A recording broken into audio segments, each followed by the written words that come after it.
FADEMUR, la Federación de Asociaciones Mujeres Rurales de España, realizó entre los años 2018 y 2019 un estudio diagnóstico para conocer la situación de las mujeres víctimas en el ámbito rural. Este estudio dio cumplimiento a la medida 128 de la ponencia del Senado para la realización de un pacto de Estado que efectivamente preveía la realización de un estudio de estas características, un estudio que hasta la fecha no existía y que era de gran necesidad. Por eso no solamente queríamos conocer la situación efectiva de las mujeres víctimas, también queríamos conocer cuál era el grado de conocimiento y de percepción de las mujeres en general sobre la violencia de género y también la percepción y el nivel de satisfacción de los profesionales y las profesionales de la atención y de la protección de las víctimas en este mismo medio. Para la realización de este estudio se recogieron los datos de 3 fuentes distintas. Por una parte, se realizaron encuestas presenciales a 167 mujeres que residían en el medio rural en municipios de hasta 20.000 habitantes de 7 comunidades autónomas del territorio español. También se realizaron encuestas online a 333 profesionales de diferentes ámbitos que trabajan o atienden a mujeres víctimas de violencia de género en el medio rural en municipios también de hasta 20.000 habitantes.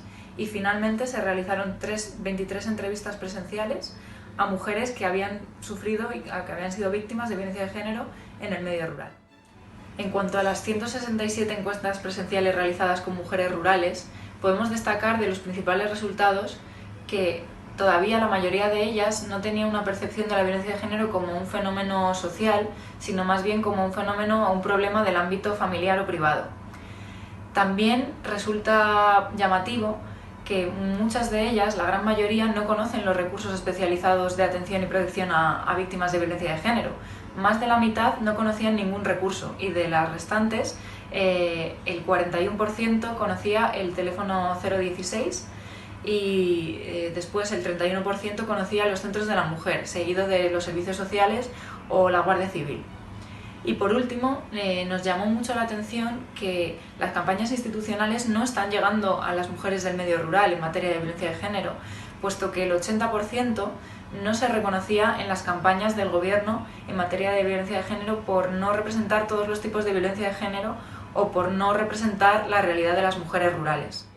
Con respecto a los y las profesionales que fueron encuestados, es verdad que el estudio iba dirigido a todos los ámbitos de intervención, si bien en la realidad más de la mitad de los profesionales que respondieron a nuestra encuesta provenían de servicios sociales o de centros de la mujer. Ellos expresaban la preocupación que veían todos los días pues, en sus centros de atención. Mayoritariamente la franja de edad de las mujeres atendidas oscilaba entre 25 y 50 años, quedando franjas de menos de 25 años y de mayores de 60 años fuera de la atención. Acudían muchas menos mujeres. También denunciaban la falta de atención de los y las menores y la falta de recursos especializados para los mismos. También denunciaban la dificultad de accesibilidad de las mujeres a los medios, a los servicios especializados, la falta de especialización de muchos de ellos, la falta de medios materiales y humanos para la atención de las víctimas por parte de los profesionales y también la necesidad imperiosa de una mayor coordinación, de una mayor implantación e implementación de los protocolos de actuación para poder realizar una respuesta eficaz e inmediata ante situaciones de violencia de género en el ámbito rural. En cuanto a las entrevistas presenciales realizadas a víctimas de violencia de género en el medio rural, coincide con los resultados obtenidos en las encuestas a profesionales que no había un perfil concreto de víctima del medio rural de violencia de género.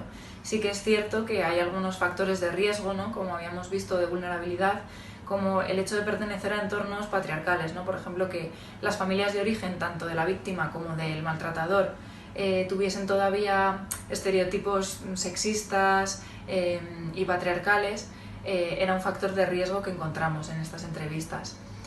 También destacamos que entre los tipos de violencia de género que habían sufrido las mujeres entrevistadas, el 100% había experimentado violencia psicológica.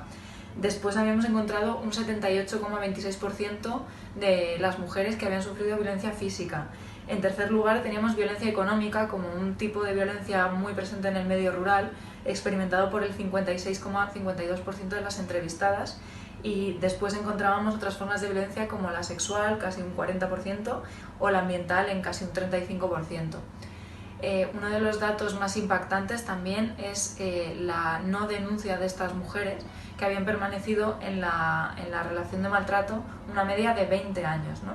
Relaciones de maltrato de larga duración, y entre las razones que aportan las mujeres para no haber salido o no haber denunciado su situación están el miedo al que dirán, el desconocimiento de los recursos, la falta de accesibilidad, la desconfianza en las instituciones, y también la falta de anonimato como algo también característico del medio rural, como factor que les hacía o les impedía salir de su situación de violencia de género o maltrato.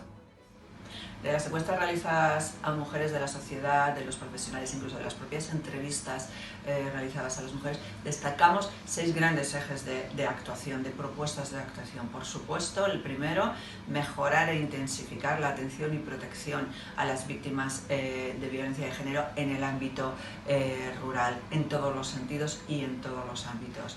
En segundo lugar, favorecer, mejorar e incrementar la formación especializada de los y las profesionales de la atención.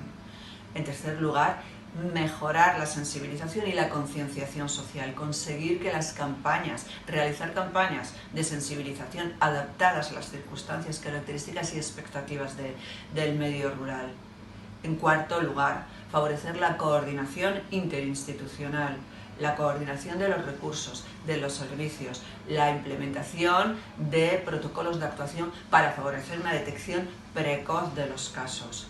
En quinto lugar, seguir estudiando, investigando, analizando la situación totalmente invisible, desconocida de la violencia en el medio rural, incluir en las estadísticas oficiales la perspectiva de ruralidad, las víctimas que se producen en municipios de menos de 20.000, 10.000, 5.000 e incluso 2.000 habitantes. Y en último lugar, por supuesto, incrementar de manera fehaciente el presupuesto para la dotación de medios materiales y humanos para luchar contra la violencia de género en el ámbito rural.